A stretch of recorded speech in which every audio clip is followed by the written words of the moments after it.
Halo anak-anak, apa kabar hari ini? Ibu harap semuanya dalam keadaan sehat ya. Apakah anak-anak sudah siap untuk belajar hari ini?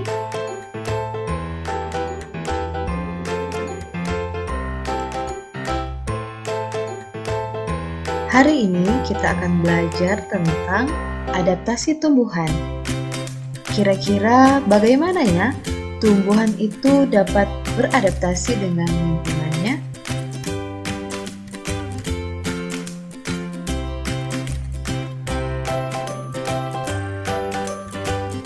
Agar keberlangsungan hidup tumbuhan terjamin, maka tumbuhan harus mampu melakukan adaptasi sesuai kondisi lingkungannya. Bagaimana ya cara tumbuhan beradaptasi?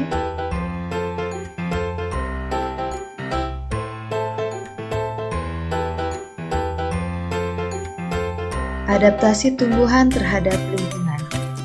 Setiap jenis tumbuhan memiliki ciri-ciri yang berbeda. Ada tumbuhan yang memiliki ciri khusus pada tubuhnya, seperti batang berduri, daun yang lebar, atau akar yang muncul ke permukaan tanah. Adaptasi adalah kemampuan makhluk hidup untuk menyesuaikan diri terhadap lingkungannya. Adaptasi dilakukan tumbuhan agar tetap dapat bertahan hidup. Lingkungan tempat hidup tumbuhan disebut habitat. Adaptasi tumbuhan pada lingkungan yang kering. Tumbuhan yang dapat hidup di lingkungan yang memiliki air yang sedikit disebut xerofit. Contoh tumbuhan yaitu pohon korma, lidah buaya, cocar bebek, dan kaktus. Bentuk adaptasi yang dilakukan kaktus yaitu daun termodifikasi berbentuk duri untuk mengurangi penguapan, permukaan batang berlapis lilin, akar yang sangat panjang untuk mencari sumber air, dan batang yang tebal yang berisi banyak cadangan air. Kemudian, adaptasi tumbuhan pada lingkungan air. Tumbuhan yang dapat hidup di lingkungan air disebut hidrofit. Contoh tumbuhan hidrofit adalah teratai dan eceng gondok.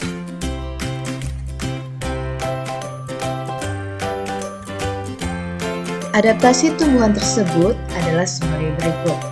Teratai memiliki daun yang lebar untuk mempercepat penguapan. Daun yang lebar juga berfungsi agar dapat mengapung di permukaan air. Daunnya berlapis lilin untuk mencegah daun membusuk karena selalu terkena air.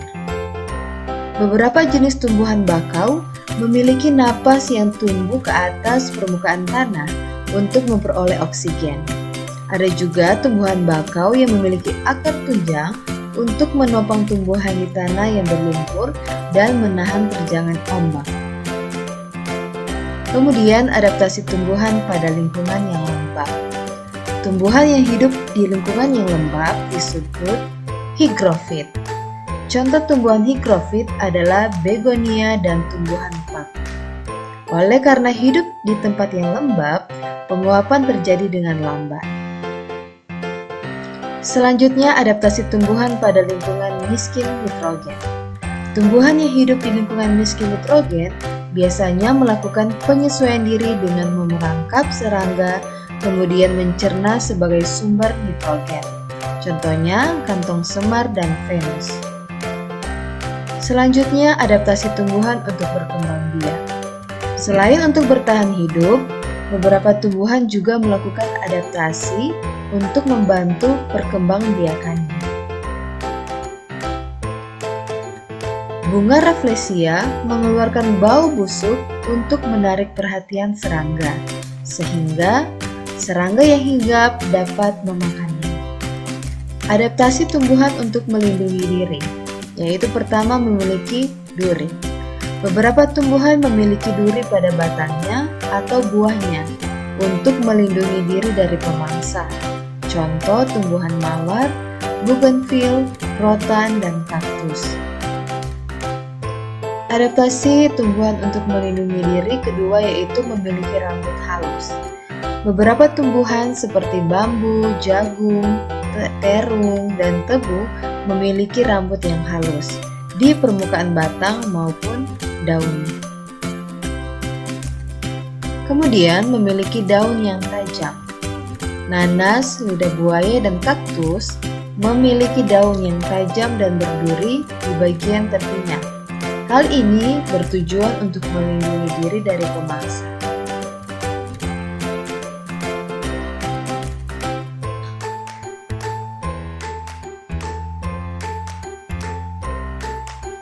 Kemudian menghasilkan getah.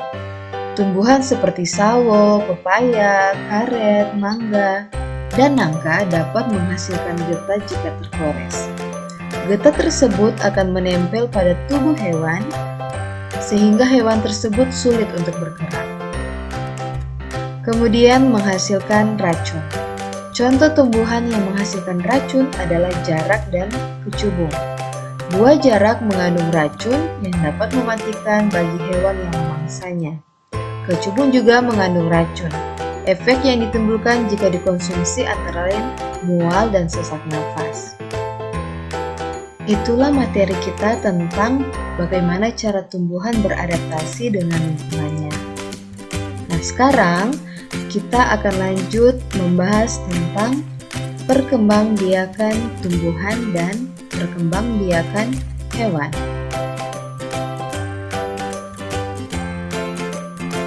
Pertama, perkembangbiakan tumbuhan.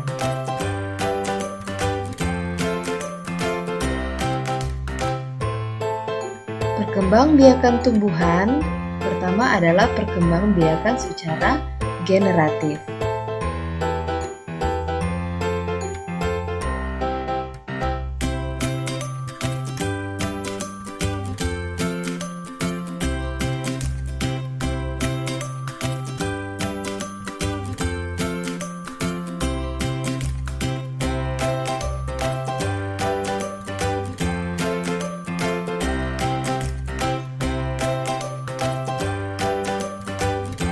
Perkembangbiakan generatif atau secara kawin terjadi melalui proses penyerbukan dan pembuahan.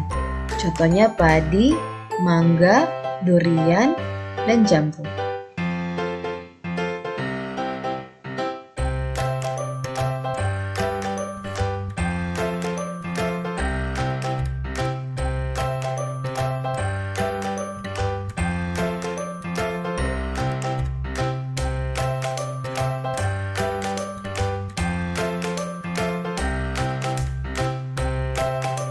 Kemudian yang kedua adalah perkembangbiakan secara vegetatif.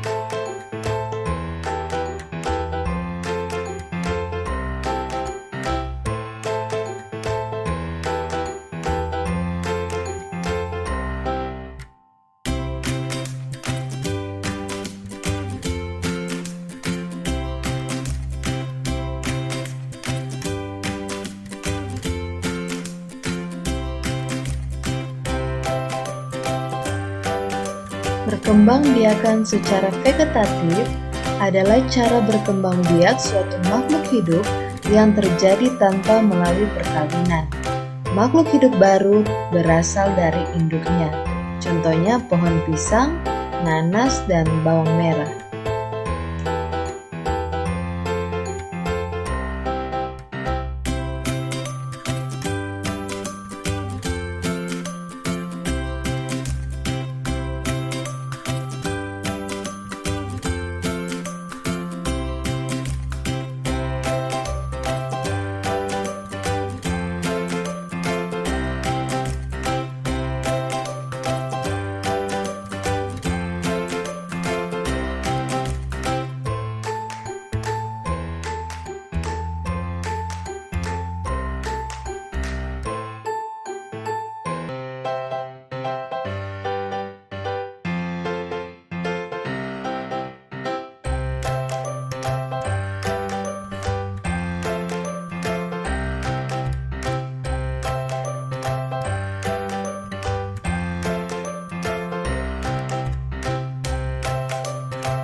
Sekarang, perkembangbiakan hewan.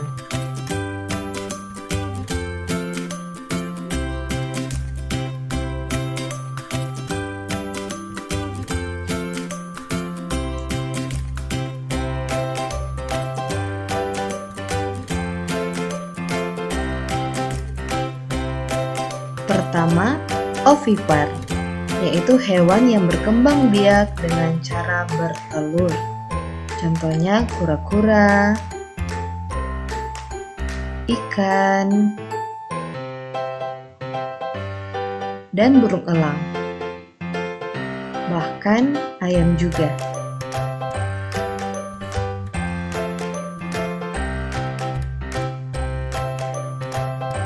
Kedua, perkembangbiakan hewan vivipar, yaitu hewan yang berkembang biak dengan cara melahirkan.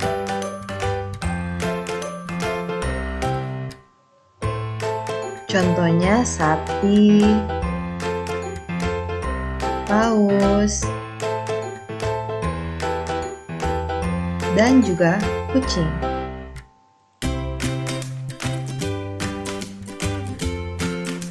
Dan yang ketiga adalah perkembangbiakan hewan ovovivipar, yaitu hewan yang berkembang biak dengan cara bertelur dan melahirkan.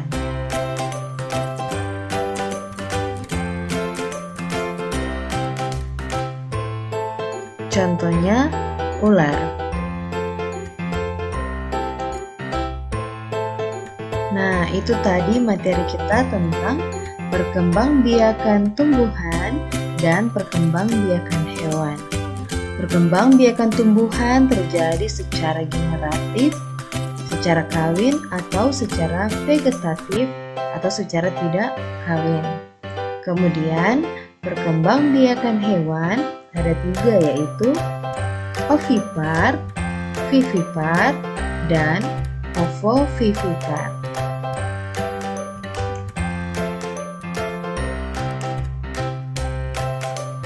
Jangan lupa ya, materi ini harus kalian ulang setiap hari di rumah.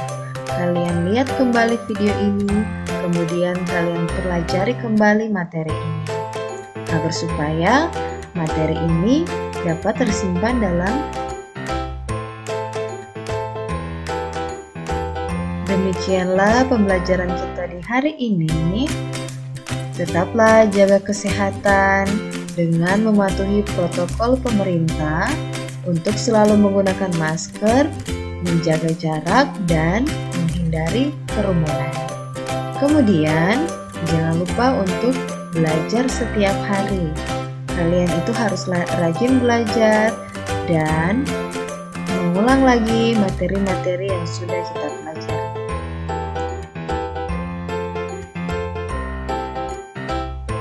Tetap jaga kesehatan dan sampai berjumpa kembali. Terima kasih anak-anak sudah menonton video ini.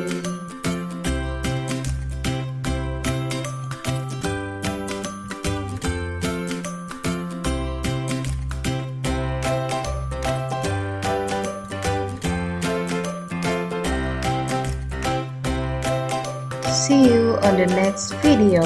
Terima kasih.